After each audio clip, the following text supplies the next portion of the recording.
Assalomu alaykum aziz vatandoshlar.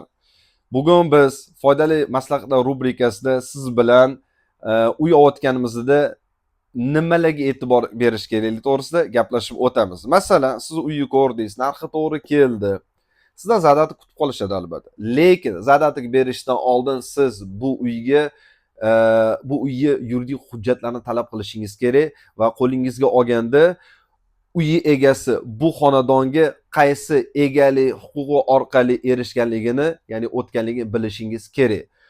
Egalik huquqi bir nechta toifalarga bo'linadi. Asosiy uchiydiganlari bu oldi sotdi orqali, meros orqali, hadya orqali, davlat orderi orqali yoki sud qarori orqali.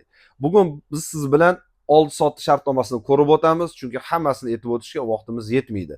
Keyingi video roliklarimizda hamma masalalarni ko'tarib, sizga kerakli maslahatlarni beramiz va bu foydali videolarni o'tkazib yubormaslik uchun albatta bizga obuna bo'ling. Azizlar, ana endi oldi sotdi shartnomasi bilan qisqacha tanishib o'tamiz. Qo'limdagi hujjat oldi sotdi shartnomasi notariusda beriladigan, yuqori qismida shunday yozilgan. Ya'ni oldi sotdi shartnomasi yoki yana qayerda yoziladi? Mulkka bo'lgan huquqni tasdiqlovchi hujjat oldi sotdi shartnomasi. Ana endi kadastrdan beriladigan ko'chirma. Bu yerda ham huquqni belgilovchi hujjat rekvizitlari degan joyi ro'parasida tagida oldi sotdi shartnomasi deb yozilgan. Har doim ham shu yozuv bo'ladi degani emas. U merosdan bo'lishi mumkin, hadyadan bo'lishi va hokazo. Va bu hujjat bilan tanishib bo'lganingizdan keyin uy egasi uyi sotayotganda ZAGSdamidi yoki ZAGSda bo'lmaganmi? Chunki O'zbekiston qonunida ZAGSda olingan uy illegal hisoblanadi, ya'ni turmush o'rtog'ining roziligi ham talab qilinadi.